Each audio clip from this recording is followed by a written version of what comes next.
Hola a todos, yo soy Juanca y bienvenidos a un nuevo video.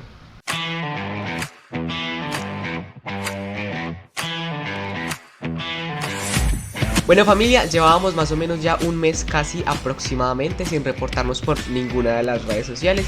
La verdad era que me estaba dando un tiempo, un espacio también para estar con el Señor. Ustedes saben que pues nosotros no podemos ser únicamente pastores, sino que también debemos ser ovejas y también tenemos que propiciar nuestros espacios para crecer en la vida espiritual, para la oración, para la vida interior, para el examen de conciencia, para la reflexión, en conclusión, para poder dejarnos amar por Dios. Y yo me encontraba en eso, me encontraba en un tiempo de servicio, de oración, de reflexión, de meditación, de encuentro nuevamente con el Señor y de permitirle ordenar muchas ideas, muchas cosas que tenía para saber realmente cuál era su voluntad y qué era lo que Él quería que estuviéramos haciendo en lo que viene y en lo que nos queda del año. Recuerden que principalmente con estos videos lo que queremos o lo que buscamos hacer es que la comprensión de las catequesis de Juan Pablo II sobre el amor humano, la teología del cuerpo, sea un poco más comprensible, sea un poco más digerible, sea un poco más amena para todas las personas. Ya llevamos más o menos 2 videos, si mal no recuerdo, sobre este tema de la teología del cuerpo, que una es la introducción a la teología del cuerpo, la otra es hablando sobre la bondad intrínseca que tiene el cuerpo humano, y hoy vamos para nuestra tercera, digámoslo así, charla sobre teología del cuerpo, en la que vamos a estar hablando sobre el tríptico antropológico o las 3 etapas de la persona humana con las que Juan Pablo II nos lleva a comprender mejor nuestra historia, saber quiénes éramos, quiénes somos, pero también saber quiénes estamos destinados a ser. Recuerden que pueden encontrar más contenido como este en estas redes sociales. Sin más dilación, vamos con el video. Como lo habíamos mencionado en los otros videos que hemos hecho, la teología del cuerpo busca principalmente responder a 2 cosas. San Juan Pablo II, cuando se sienta en oración, en meditación, en una reflexión profundamente grande sobre la persona, lo que él hace cuando empieza a escribir todas estas catequesis es principalmente apuntar a responder 2 preguntas esenciales en la historia de cualquier ser humano. La primera de ellas es ¿cómo puedo ser feliz? Y la segunda de ellas es ¿quién soy yo? ¿Quién es la persona? Y es precisamente como San Juan Pablo II desarrolla este tríptico antropológico. 3 facetas o 3 puntos fundamentales para comprender quién es verdaderamente la persona humana y así poder responder estas 2 preguntas. Y es muy importante lo que hace Juan Pablo II aquí, ¿por qué? Porque evidentemente si yo no sé quién soy, tampoco sé para dónde voy. Y si yo quiero saber no solamente quién soy yo, sino también cuál es el propósito que tiene mi vida, cuál es mi destino final, indudablemente necesito ir, como lo habíamos estado hablando en uno de los videos, se los voy a dejar por aquí, indudablemente debo de ir al principio. Y para ir al principio tengo que ir a mi creador, tengo que ir a aquel que me ha creado, aquel que me ha hecho, que es el que me puede dar todas estas respuestas. Como les decía, este tríptico es una estructura de 3 partes. La primera de ellas es el hombre originario, la segunda es el hombre histórico y la tercera es el hombre escatológico. Ya las vamos a ver una por una para que sea más digerible. Y como lo hemos venido hablando, no sería teología del cuerpo si no tenemos las Sagradas Escrituras. Para comenzar a hablar sobre el hombre originario tenemos que irnos al primer libro de la Biblia, el libro del Génesis, en el capítulo 1, versículos del 26 al 27. Allí el hagiógrafo nos narra cómo Dios crea a la persona humana. Cuando nosotros nos vamos a este pasaje en particular, nos vamos a dar cuenta que la palabra que usa Dios al crear a la persona es hagamos. Hagamos al ser humano a nuestra imagen y semejanza. Y hagamos al ser humano a nuestra imagen y semejanza es completamente diferente y ya desde ahí empieza a marcar la diferencia tan grande y tan trascendental que tenemos los seres humanos con el resto de la creación. Pues en este mismo libro, versículos anteriores, nos vamos a poder dar cuenta que Dios al crear el resto de la creación utiliza las palabras hágase. Sin embargo, cuando crea al ser humano no lo hace únicamente como un mandato y como algo de su omnipotencia de lo digo y se hace, sino que él realmente interviene, personalmente interviene en la creación de la persona humana. Y esta primera parte de haber sido creados a imagen y semejanza de Dios es fundamental en la comprensión de quién soy yo. Porque cuando yo entiendo que yo soy diferente al resto de la creación, yo entiendo por qué no puedo conformarme con cosas que no sean consecuentes a esta dignidad que desde el principio Dios ya me ha querido dar y que me ha querido revelar. Cuando estamos hablando de que fuimos creados a imagen y semejanza de Dios, hablamos de que hemos sido creados en la misma capacidad que tiene Él de amar, de donarse, de entregarse, de hacerse uno, de comunión. Y es esa misma capacidad la que nos diferencia principalmente del resto de la creación, pero también la que nos permite entrar y entablar comunión con nuestro Creador. Es decir, el ser humano, la persona humana, no solamente está llamada a amar y dejarse amar, sino que es plenamente capaz de Dios, es plenamente capaz de amar y de entrar en comunión con su creador, distinto claramente al resto de la creación. 3 experiencias fundamentales en el hombre originario. La primera de ellas, la soledad originaria. Cuando nosotros nos vamos a este relato de la creación, nos damos cuenta que Dios pone en el jardín del Edén a Adán solo. Y lo pone solo con un propósito. El hombre, el varón, es puesto primeramente en el jardín del Edén de manera solitaria para que pudiese reconocer que aunque tenía todo a su disposición, le faltaba algo. Y era alguien que fuese semejante a él. Y es allí cuando en el segundo capítulo del libro del Génesis, en el versículo 18, el Señor Dios dice: no es bueno que el hombre esté solo, voy a crearle una ayuda apropiada.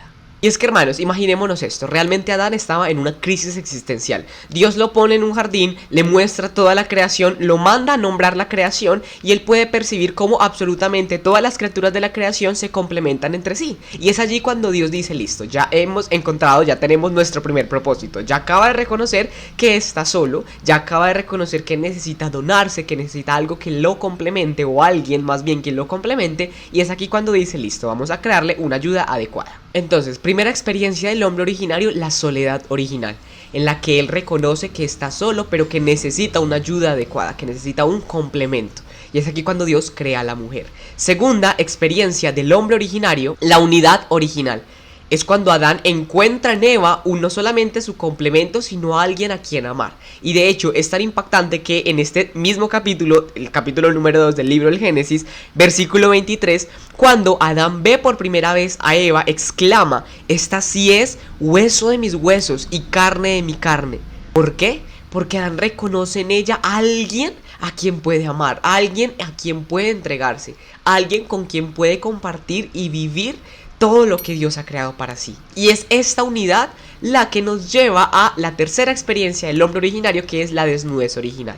En este mismo capítulo número 2, pero esta vez en el versículo 25, nos dice: los dos estaban desnudos, el hombre y su mujer, sin avergonzarse uno del otro. Personalmente yo les confieso que cuando yo leía este pasaje pensaba que literalmente no podían estar desnudos, obviamente, y si de pronto tú tienes una concepción quizás algo errada del cuerpo humano y piensas que la desnudez tiene que ver algo con el pecado, con la suciedad, con lo impuro, con algo que no es de Dios, te recomiendo que puedas verte este video que te voy a dejar por acá, en el que ya abordamos el por qué el cuerpo humano es intrínsecamente bueno y cómo la desnudez del ser humano ya, digamos, esconde una bondad muy muy grande. Como les decía, yo pensaba que realmente el ser humano, cuando nos decían que estaban desnudos en el Edén, no es que estuvieran desnudos, yo pensaba que tenían como una especie de batica o una luz muy grande, pero que propiamente desnudos no estaban. Lo que sucedía es que realmente, y como nos dice la palabra de Dios, ellos estaban realmente desnudos.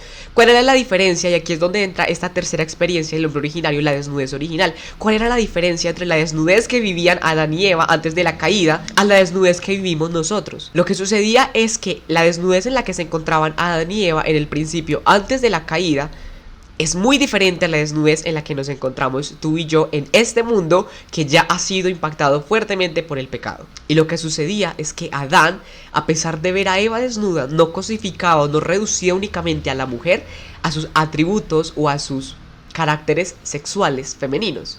Y Eva no reducía únicamente a Adán a sus atributos o caracteres sexuales masculinos. Ellos se veían integralmente y aunque estaban desnudos, no veían sus cuerpos como un fin para llegar al placer, sino como un medio para amarse, para donarse, para entregarse y para vivir un amor libre, total, fiel y fecundo. Y mis hermanos, es realmente muy muy hermoso poder ver cómo el hombre en su diseño original, cómo el hombre originario gozaba de tantas cosas, tantas bendiciones y tantas gracias derramadas por Dios para él. En primer lugar, la capacidad de estar en comunión con su creador, la visión beatífica, ver a Dios, hablar con él. La segunda, la capacidad que tenía de amar de una forma completa, de una forma total, sin reducir a la persona o sin llegarla a convertir en un objeto. Y en tercer lugar, el desarrollo teológico nos ha podido enseñar que el ser humano, antes de la caída, antes del pecado original, gozaba de unos dones naturales, preternaturales y sobrenaturales. Dentro de los dones preternaturales encontramos la inmortalidad, el dominio de las pasiones y la ausencia del sufrimiento. Entre los dones sobrenaturales encontramos la gracia divina, las virtudes impulsas y la visión beatífica. Y los dones naturales son las potencias del alma. Con la llegada del pecado al hombre, los dones sobrenaturales fueron privados, los dones preternaturales fueron perdidos y los dones naturales fueron heridos. Y es aquí donde llegamos a la segunda parte del tríptico antropológico, el hombre histórico. El hombre herido por el pecado original. En las Sagradas Escrituras lo podrán encontrar en el libro del Génesis desde el capítulo 3 hasta el capítulo número 4.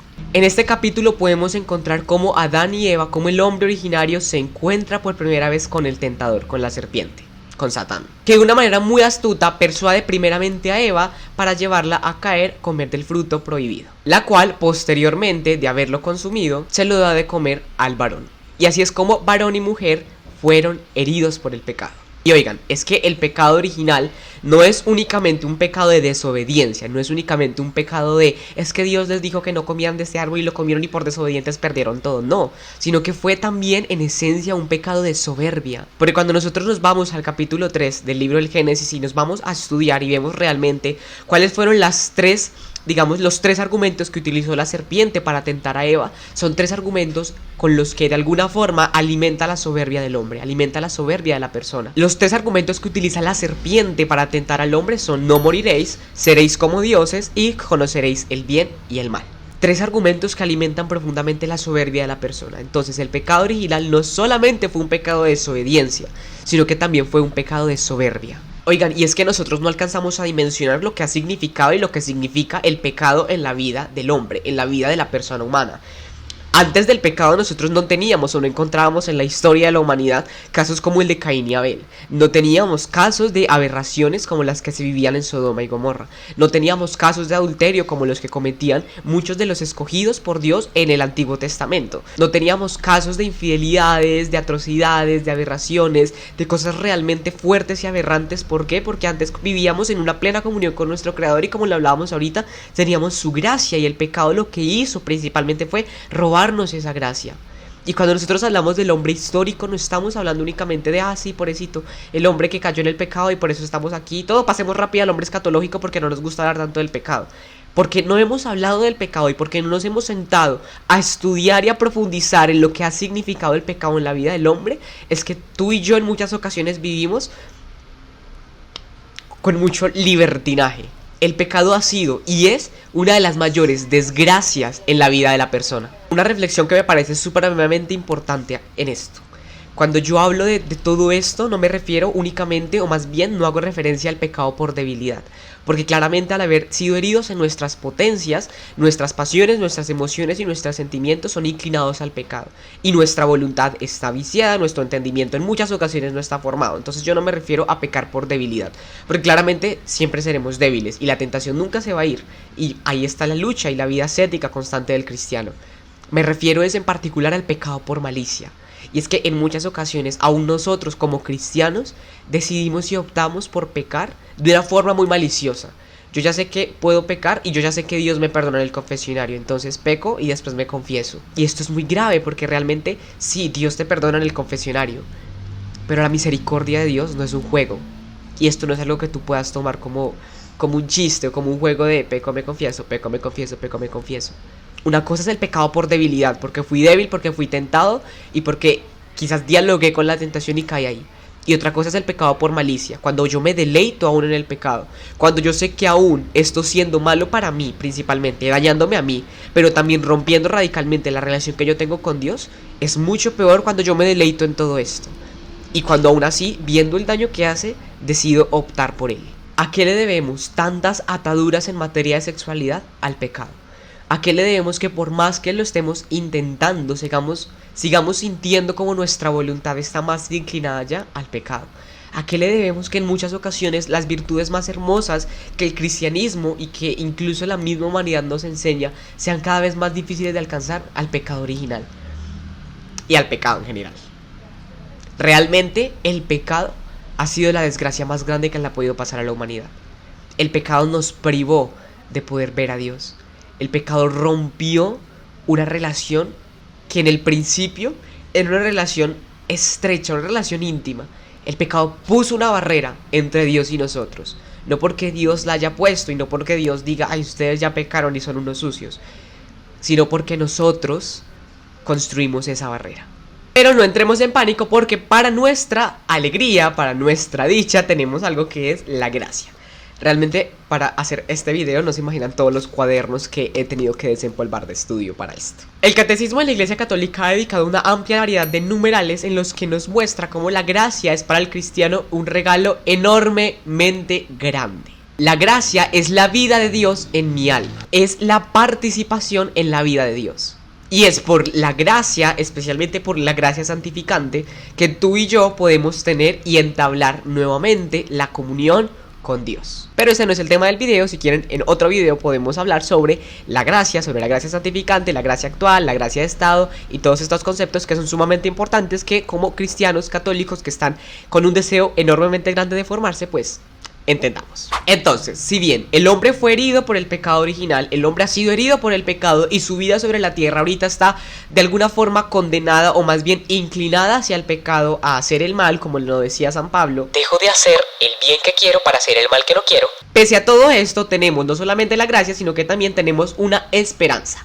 Y es aquí cuando llegamos a la tercera y última parte de este tríptico antropológico, que es el hombre escatológico. La escatología es el estudio que se le da al destino final del hombre. Y me parece sumamente hermoso que si para estas dos primeras partes del tríptico antropológico, el hombre originario y el hombre histórico, teníamos que ir al libro del Génesis, para hablar sobre el hombre escatológico tenemos que irnos a el último libro de la palabra de Dios, que es el libro del Apocalipsis. En el libro del Apocalipsis, capítulo 19, versículo 7, nos dice: gocémonos y alegrémonos y démosle gloria, porque han llegado las bodas del Cordero, su esposa está ya preparada. Y esto es extremadamente hermoso, extremadamente grande, y es para lo que fuimos hechos al final. Dentro de las personas que se han dedicado o que han dedicado parte de su apostolado a la difusión de las enseñanzas de Juan Pablo II, se ha popularizado muchísimo una frase que probablemente la has escuchado, y si no la has escuchado, pues aquí la vas a escuchar: Dios se muere por casarse contigo. Cuando nosotros tenemos esta frase y la leemos a la luz de este texto bíblico, vamos a entenderlo absolutamente todo. Porque el hombre fue diseñado ¿para qué? Para vivir en una íntima comunión con su Creador. ¿Y qué mayor unión que la que existe en un matrimonio? Así como varón y mujer se unen en el matrimonio, asimismo tú y yo estamos llamados a unirnos de una forma plena, perfecta con Dios. Así como varón y mujer se unen y son una sola carne en el lecho nupcial, en el acto conyugal, asimismo tú y yo estamos llamados a hacernos una sola carne con Cristo en la Eucaristía.